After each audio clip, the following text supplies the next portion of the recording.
क्या आपको पता है कि अगले 100 सेकंड में दुनिया खत्म होने वाली है। अब आप सोच रहे होंगे कि ऐसा कैसे संभव है, तो चलिए जानते हैं इस वीडियो में। 16 जुलाई 1945 ट्रिनिटी साइट न्यू मैक्सिको में दुनिया का सबसे पहला एटॉमिक बॉम्ब परीक्षण किया गया, जिसने 6 सालों से चले आ रहे दूसरे वर्ल्ड वॉर को ही खत्म कर दिया।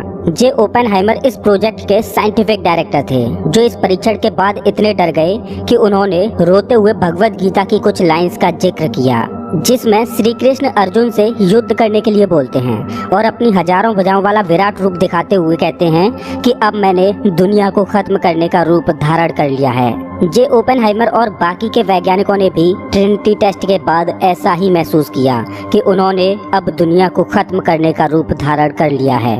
9 जनवरी 1942 को प्रेसिडेंट रोजवेल्ट ने इस प्रोजेक्ट को मंजूरी दी, जिसमें 1000 दिनों के अंदर एक एटॉमिक बॉम्ब तैयार करना था। वैज्ञानिकों की टीम ने इस प्रोजेक्ट पर कई दिनों तक काम किया और ऐसा ही एक बॉम्ब बना लिया। अब बारी थी इसके परीक्षण की, जिसके लिए न्यू मैक्सिको में एक रेगिस्तान को चुना गया, जिसका नाम रखा गया द ट्रिनिटी साइट। जब एटॉमिक बॉम्ब का परीक्षण किया जाना था, तब कई लोग तो ये मान रहे थे कि ये काम करेगा ही नहीं, लेकिन कुछ का मानना था कि अगर ये चला तो ये एटमॉस्फेयर को ही जला कर रख देगा। जब काउंटडाउन शुरू हुआ और गिनती 0 पर रुकी, तब हुआ बूम, एक ऐसे हथियार का जन्म जो महाप्रलय ला सकता है। इस बॉम्ब का इम्पैक्ट 16 किलोमीटर के रेडियस में देखा जा सकता था। इसके मशरूम क्लाउड को आसमान में 11 किलोमीटर तक देखा जा सकता था। इस धमाके में ऐसा लग रहा था जैसे सूरज धरती पर ही आ गया हो, जिसने चारों ओर के एरिया को दिन की तरह उजागर कर दिया। इस बॉम्ब को बनाने का मकसद था वर्ल्ड वॉर 2 को रोकना, लेकिन इस धमाके को देखने के बाद कोई नहीं चाहता था कि इसका प्रयोग किया जाए और वैज्ञानिक भी इस पक्ष में नहीं थे कि इसका प्रयोग किया जाना चाहिए। लेकिन आर्मी ने एक ना सुनी और 6 अगस्त 1945 को अमेरिका ने अपने B-29 जहाज से अपना पहला atomic bomb little boy Hiroshima पर ड्रॉप कर दिया और इसने पूरी सिटी को पल भर में ही जलाकर राख कर दिया। लेकिन इतना सब होने पर भी जापान की आर्मी ने सरेंडर नहीं किया। लेकिन इसके 3 दिन बाद 9 अगस्त 1945 को अमेरिका ने अपना दूसरा एटॉमिक बॉम्ब फैटमैन नागासाकी में ड्रॉप कर दिया। इन दोनों बड़े धमाकों से जापान में लाखों लोगों की जान गई और फाइनली 2 सितंबर 1945 को जापान की आर्मी ने सरेंडर करते हुए 6 सालों से चले आ रहे एक युद्ध को विराम कर दिया। इन घटनाओं के बाद वैज्ञानिक पूरी तरह से दुखी थे कि उन्होंने ये क्या बना दिया।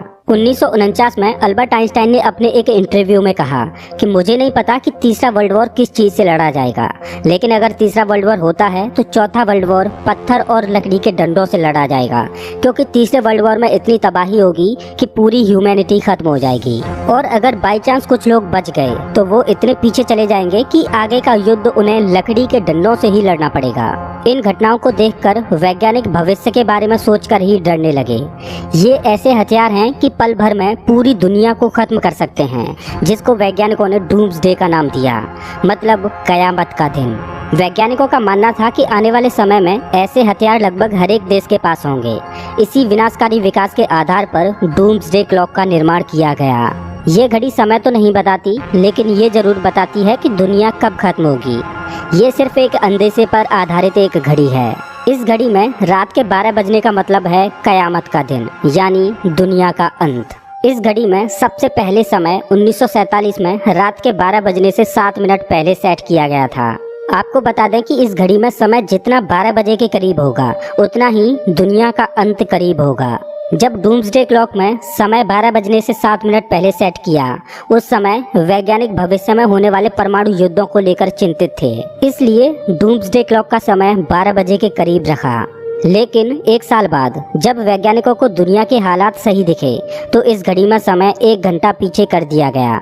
डूम्सडे क्लॉक में हर साल जनवरी में दुनिया के हालातों को देखते हुए समय की समीक्षा की जाती है। अगर दुनिया में कहीं युद्ध का माहौल या प्राकृतिक आपदा जैसी घटना घटने की संभावनाएं नजर आ रही हैं, तो इस घड़ी में समय 12 बजे के पास सेट कर दिया जाता है। और अगर दुनिया में शांति का माहौल दिख रहा है, तो इसमें समय 12 बजे से दूर कर दिया जाता है।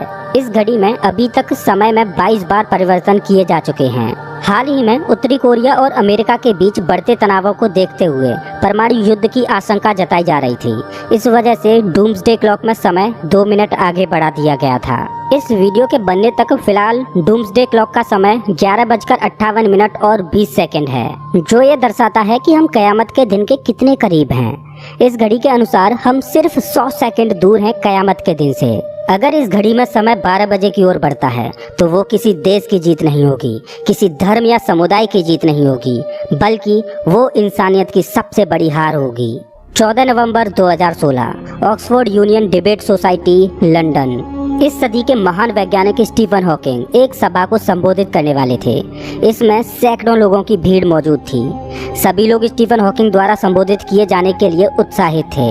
सबको लग रहा था कि आज स्टीफन हॉकिंग साइंस और खगोल विज्ञान के बारे में कुछ नया बताने वाले हैं। जब स्टीफन हॉकिंग ने अपना भाषण दिया तो पूरी सभा अचंभित हो गई, किसी रोमांच की वजह से नहीं बल्कि एक डर की वजह से, क्योंकि हॉकिंग ने बताया कि आने वाले 1000 सालों में मानव जाति इस पृथ्वी से पूरी तरह से खत्म होने वाली है।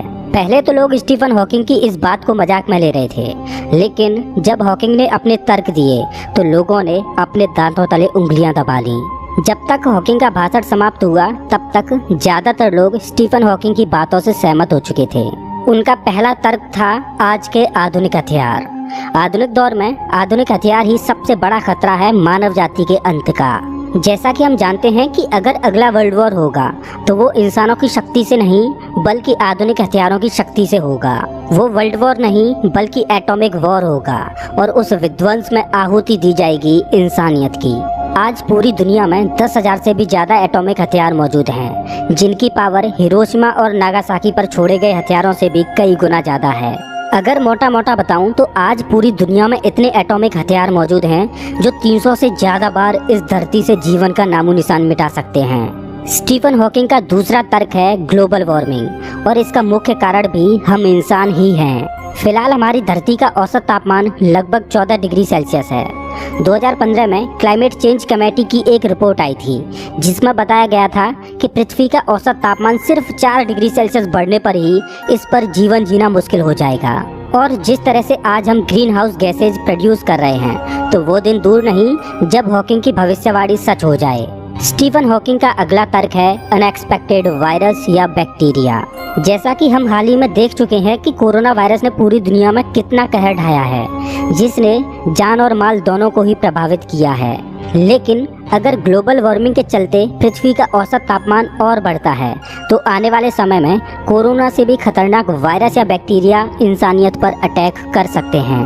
वैज्ञानिक मानते हैं कि अंटार्कटिका जैसी जगहों पर बर्फ के नीचे खतरनाक बैक्टीरिया और वायरस दफन हो सकते हैं जो हजारों लाखों सालों से बर्फ के नीचे कैद हैं। अगर ग्लोबल वार्मिंग की वजह से अंटार्कटिका में मौजूद बर्फ पिघलती है तो वहां से जो बैक्टीरिया और वायरस निकलने वाले हैं उनकी हम कल्पना भी नहीं कर सकते। जैसा कि हम जानते हैं कि अभी तक कुछ गिने चुने ही बैक्टीरिया या वायरस ऐसे हैं जिन पर वैज्ञानिकों ने शोध किया है, और अभी भी हजारों या लाखों बैक्टीरिया या वायरस ऐसे होंगे जिन पर अभी शोध होना बाकी है, और इनमें कुछ खतरनाक वायरस ऐसे भी होंगे जिनसे अभी हमारा सामना होना बाकी है, और हम समय समय पर इनका सामना करते भी रहते हैं। लेकिन मैं धन्यवाद करता हूँ मेडिकल साइंस को, जो कि हर साल अननोन बैक्टीरिया या वायरस की चपेट में आए लाखों लोगों की जान बचाती है।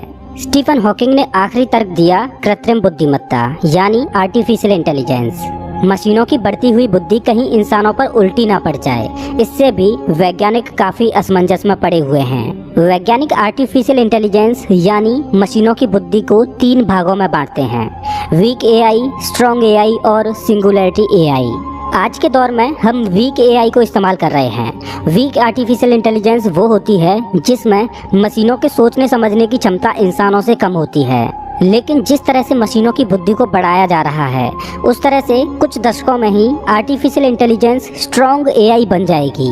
स्ट्रॉन्ग एआई वो होती है जिसमें मशीनों के सोचने समझने की क्षमता इंसानों के बराबर होती है। क्या हो अगर मशीनें इंसानों के बराबर सोचने लग जाएं?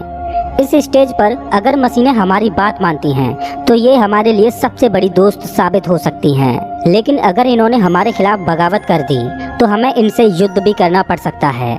अगर मशीनों की बुद्धि इंसानों से आगे निकल जाए तो उसे वैज्ञानिकों ने सिंगुलैरिटी एआई का नाम दिया है। और ये मशीनों की वो स्टेज होगी जिससे वैज्ञानिक अभी से डरते हैं, क्योंकि आज हम जानते हैं कि हम इंसान इस ग्रह की सबसे बुद्धिमान प्रजाति हैं, जो अपने से कम बुद्धि के जीवों पर राज करते हैं। क्या हो कि अगर मशीनें हमसे भी ज्यादा बुद्धिमान हो जाएं, तो इस बात की क्या गारंटी है कि इस स्टेज पर मशीनें हमारी दोस्त बनकर ही रहेंगी, हमसे बगावत नहीं करेंगी। स्टीफन हॉकिंग के ये तर्क सोचने पर मजबूर कर देते हैं। स्टीफन हॉकिंग का मानना था कि अगर इंसानियत को लंबे समय तक अपना अस्तित्व बनाए रखना है तो उसका सिर्फ एक ही निवारण है, और वो है अंतरिक्ष में किसी दूसरे ग्रहों पर बसना, वहाँ पर मानव बस्तियाँ बनाना, जिससे कि अगर किसी तबाही में पृथ्वी से इंसानियत खत्म भी हो जाए तो भी इस यूनिवर्स में किसी दूसरे ग्रहों पर इंसानों का वजूद कायम रहे। लेकिन अंतरिक्ष में दूसरे ग्रहों पर कॉलोनी बनाना इतना आसान भी नहीं है।